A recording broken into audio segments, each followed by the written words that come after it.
नमस्कार दोस्तों, मैं हूं गिरीश मिश्रा और स्वागत करता हूं मेरे YouTube चैनल पे। ये मेरा पहला वीडियो है और मैं वीडियो बना रहा हूं होम लोन्स पे।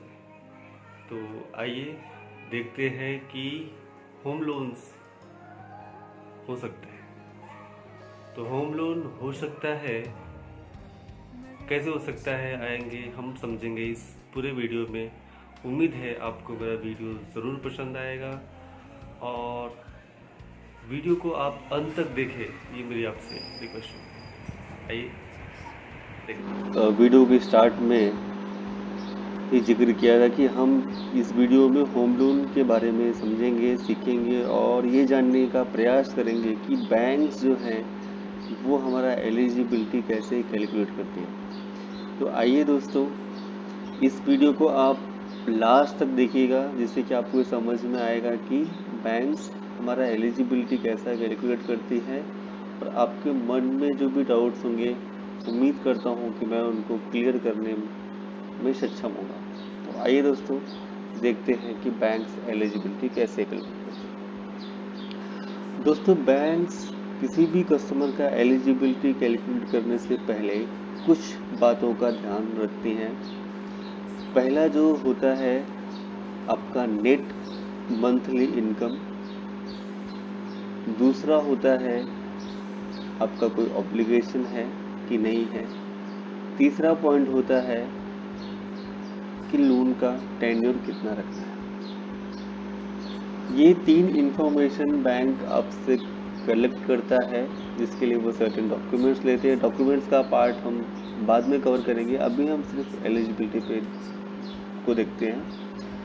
तो बैंक आपसे ये तीन इंफॉर्मेशन लेने के बाद बैंक क्या करता है, बैंक में आपका इनकम का एक फिक्स रेशियो होता है, जिसका सर्टेन परसेंटेज ही आपको बैंक मैक्सिमम परमिसेबल ईएमआई देता है, जिसको हम बोलते हैं EMI NMI ratio, net monthly income and EMI, equitable monthly income EMI.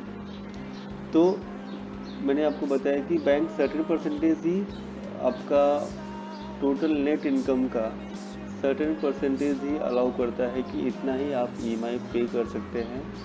उसको निकालने के लिए बैंक ने एक सर्टेन परसेंटेज डिसाइड किया हुआ है कि अप टू 3 लाख है तो कितना ईएमआई एनएमआई रेशियो होगा, 3 लाख के ऊपर है तो कितना ईएमआई एनएमआई रेशियो होना चाहिए, 5 लाख के ऊपर है तो कितना होगा, 5 to 8, 8 to 10 and 10 and above. तो आइए दोस्तों, हम देखते हैं कि बैंक एलिजिबिलिटी कैसे कैलकुलेट करती है। तो सबसे पहले जो हमें जो चाहिए वो चाहिए नेट मंथली इनकम।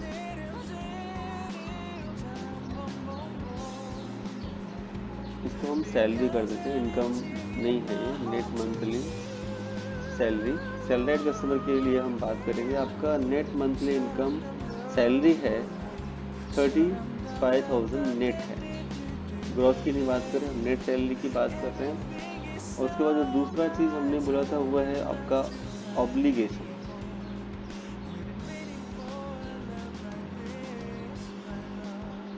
तो आपका ऑब्लिगेशन में दो हो सकता है, या तो आपका ऑब्लिगेशन नहीं हो या तो आपका ऑब्लिगेशन हो। तो हम दोनों ही कैप्चर करते हैं। एक पहला लेते हैं कि आपका कोई भी ऑब्लिगेशन नहीं है, दूसरा हम ये समझते हैं कि आपने कोई लैपटॉप खरीदा है और जिसका ईएमआई आपको आता है 2850 रुपीज़, इसका पर मंथ का ईएमआई है। तो तीसरा जो है, जो बैंक आपका एलिजिबिलिटी निकालने के लिए आपसे इंफॉर्मेशन लेता है कि मैक्सिमम आपको कितना टेन्योर चाहिए। तो जो टेन्योर होता है वो डिपेंड करता है आपका एज के ऊपर।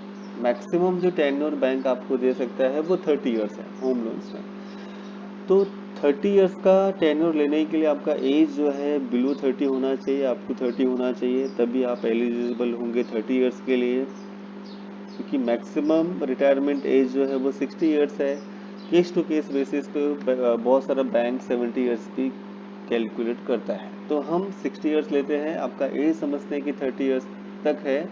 और आपने बोला कि मुझे 30 इयर्स का टेन्योर चाहिए, तो बैंक ने आपको 30 इयर्स का टेन्योर दे दिया। अब आपके सिबिल में इसके अलावा जो हमने ऑब्लिगेशन लिखा है वो 2850 के अलावा और कोई लोन बैंक को नहीं दिख रहा है, और बैंक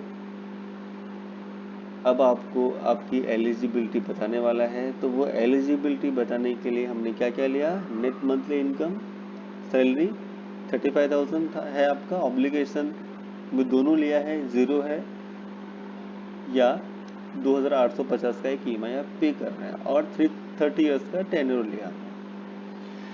अब वीडियो की स्टार्ट में हमने जाना कि बैंक जो है आपका पूरा इनकम जो है वो ईएमआई के लिए कंसीडर नहीं करती है, एक सर्टेन परसेंटेज है। तो मान लेते हैं कि आपका इनकम अगर 3 लाख तक है और बैंक 30% आपके टोटल इनकम का ईएमआई दे सकता है आपको, और आपका अगर 3 लाख के ऊपर है, अभी 35,000 अगर हमने सैलरी लिया है, कि आपका सैलरी हम एज्यूम करते हैं कि आपका जो सैलरी है वो 35,000 है, तो आपका जो सैलरी 35,000 हुआ, तो ईयरली जो इनकम होता है वो अराउंड 4.2 के अराउंड होगा आपका। मीन्स ये 3 और 5 के बीच में है, तो 3 और 5 के बीच में है, तो जो maximum EMI and NMI ratio है वो हम ले सकते हैं 55%।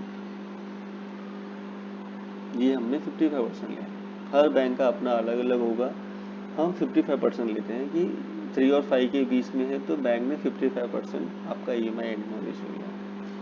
तो 55 लिया, तो हम क्या करेंगे, ये 35,000 को मल्टीप्लाई कर देंगे 55% से। अब ये जो आया 19,000, तो ईएमआई एनएमआई रेशियो लेने के बाद 35,000 का हमने निकाला था, और 35,000 का को हमने मल्टीप्लाई किया 55% से, तो मैक्सिमम परमिशेबल ईएमआई कितना आ गया, 19,250 रुपीज़ आ गया। अब यहाँ पे हम क्या करेंगे, यहाँ पे हमारा जो ऑब्लिगेशन है, ऑब्लिगेशन वो हम इसमें से माइनस करेंगे, तो हमारा ऑब्लिगेशन कितना है, 2,850 रुपीज़। अब हम इसको माइनस करेंगे,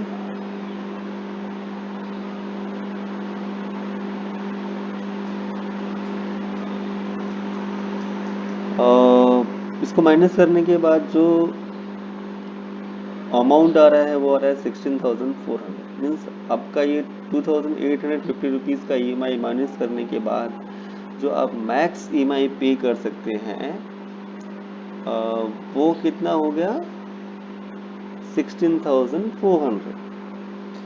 अब आपको यहाँ देखना है कि जो हमने टेन्योर लिया है वो 30 इयर्स का है, तो 30 इयर्स का हमने पर लाख के हिसाब से ईएमआई निकाला हुआ है, पहले से ही हमने इसको 30 इयर्स का निकाला हुआ है।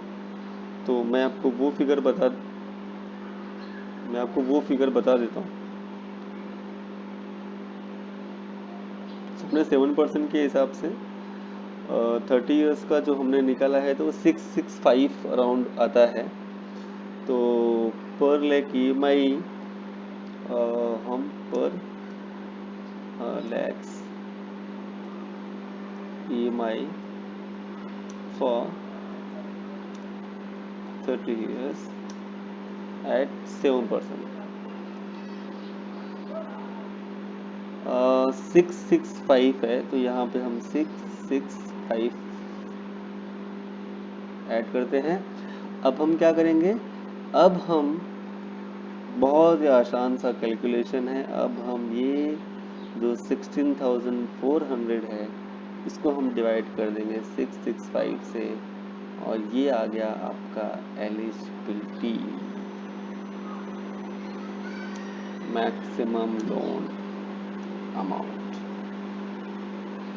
तो अगर आपका सैलरी है 35,000 और आपका एक लोन चल रहा है 2,800 रुपीज़ का, और आपने लोन अप्लाई किया है 30 इयर्स के लिए, तो बैंक आपको कितना लोन दे सकती है, 24 लाख, सॉरी 24 lakhs का आपको लोन मिल सकता है। आपने देखा दोस्तों कितना ही सरल और कैलकुलेशन है आपका एलिजिबिलिटी का। उम्मीद है आपको मेरा ये वीडियो पसंद आया होगा।